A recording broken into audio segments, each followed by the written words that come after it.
Framkvæmdastjóri Starfsgreinasambandsins hvetur lífeyrissjóða landsmanna til að setja siðareglur í fjárfestingum sínum. Strangar siðareglur norska olíusjóðsins hafa aukið siðferði fyrirtækja víða heim og skilað góðri ávöxtun, segir fjármálaráðherra Noregs. Lóa Pind Aldísadóttir og Bryndís Hólm með þessa frétt. Í greininni á vef Starfsgreinasambandsins spyr framkvæmdastjórinn hvort íslenskt samfélag sé að þróast frá markaðshagkerfi í þágu þegnanna í nýkapitalískt samfélag á forsendum fjárfesta og auðmannagrúpp. Hann nefnir FL Group sem kennslubókadæmi nýju fjárfestingasjóðina, þar sem fyrirtæki séu keypt, bútu niður, skuldabyrði aukin, rekstur veiktur og uppsagnir verða daglegt brauð. Við búum í samfélagi, segir framkvæmdastjórinn, og því eiga fjárfestar að vera samfélagslega meðvitaðir í fjárfestingum og fjárfesta í fyrirtækjum sem skila arði til samfélagsins í heild, fyrst og fremst. Ekki bara í þágu auðmagnsins, vegna þess að auðmagnið þjónar jú engum öðrum heldur en bara sjálfum sér. Skúli bendir á að 40% af fjárfestingamagni sjóða í Evrópu komi frá lífeyrissjóðum. Það getur vel verið að það séu hagur til dæmis lífeyrissjóðana að hagna sem mest stundarsakir, en spurningin kemur það niður á okkur þegar til lengri tíma litið, þar að segja í verra atvinnulífi eða í glötum störfum. Forráðamenn norska olíusjóðsins hafa ekki bara langtímamarkmið í huga, heldur vilja líka bæta heiminn með fjárfestingum sínum. Stærsti lífeyrissjóður í heiminum, norski olíusjóðurinn, hljóðar upp á rúmlega 20.000 milljarða íslenskra króna og ætlaði að standa straum af lífeyrisskuldbindingum komandi kynslóða. Normenn eru afar varkárir þegar kemur að fjárfestingum sjóðsins á erlendum mörkuðum og gilda mjög strangar siðareglur það hvernig sjóðurinn fjárfestir á alþjóðlegum verðbréfamörkuðum. Vi fornøyd med hvordan de etiske retningslinjene har fungert til nå. Den største utfordringen for oss jo at de selskapene som begår grove brudd på menneskerettigheter, grov miljøskade, produserer våpen vi ikke vil være med i. Det en enkel sak å trekke seg ut av dem. Og det får mye oppmerksomhet.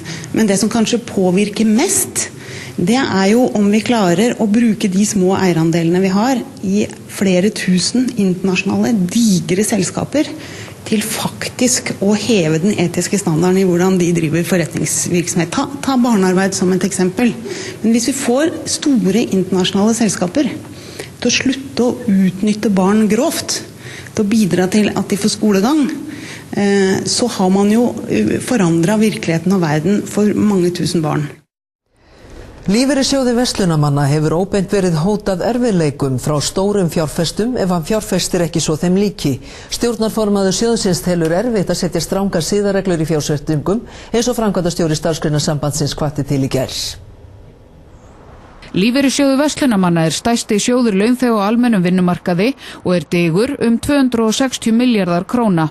Sjóðurinn aðili að verkefni Sameinuðu þjóðanna ábyrgar fjárfestingar en engar beinar siðareglur eru til fjárfestingar innanlands og örðugt að setja slíka reglur á litla Íslandi, segir stjórnarformaðurinn. Því að flestu þessu fyrirtæki þá vinna félagsmenn okkar og það mjög erfitt fyrir okkur að vera með strangari siðareglur heldur en íslensk lög leyfa.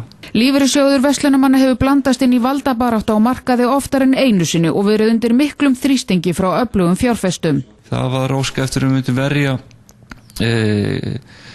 fyrirtæki eins og flugliðar á sínum tíma gagnvart uppkaupum og við höfum verið sakuð að fjárfesta kannski ekki nægilega í sumum fyrirtækjum sem hafa tengst Baugi, svo við nefnum einhver dæmi. En hefur sjóðnum verið hótað ef hann spilar ekki með?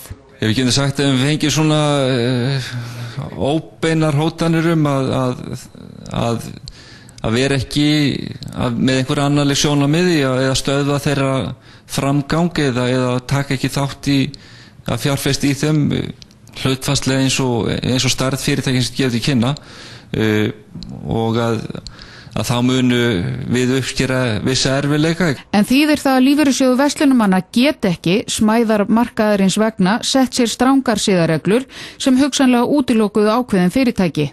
Þá þið bara boðið gegn okkur á næsta fundi og það eða hótað erfiðleikum og uppreisnum. Það ekki hlutverk lífeyrissjóða að vera í viðskiptapólitík, segir Gunnar Sigurðsson, forstjóri Böks Group.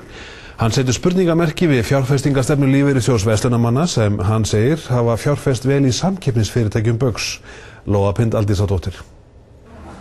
Hvatning starfsgreinasambandsins til lífeyrissjóðunum að setja sér siðareglur í fjárfestingum fékk óvæntan snúning í gær þegar stjórnarformaður lífeyrissjóðs verslunarmanna Gunnar Páll Pálsson sagði það örðugt á litla Íslandi þar sem mikill þrýstingur væri frá stórum fjárfestum á að lífeyrissjóðurinn hagaði fjárfestingum að þeirra óskum ella hlytu þeir verra af.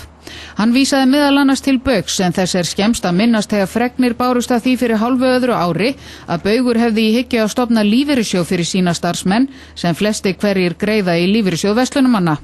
Forsvarsmenn Baugs vildu ekki tjá sig í viðtali þegar fréttastofa leitaði eftir því í dag en Gunnar Sigurðsson forstjóri Baugs sagði hins vegar í símtali frá London að ekki væri óeðlilegt að spyrja hvernig á því stæði að sjóðurinn hefði til dæmis fjárfest duglega í Kaupþingi, Símanum og Exista sem væri í samkeppni við Glitni, Vodafone og FL Group þar sem Baugur á stóra hluti.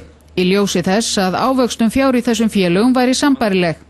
Því veltu menn fyrir sér hvort önnur sjónamið vektu fyrir lífeyrissjóðnum en þau að hafa hagsmuni sinna sjóðsfélaga að leiðarljósi. Aðspurður hvað liði stofnun fyrirtækja lífeyrissjóðs Baugs sagði Gunnar að þær hugmyndir hefði einungis verið ræddar og fljótlega verið slegnar út af borðinu.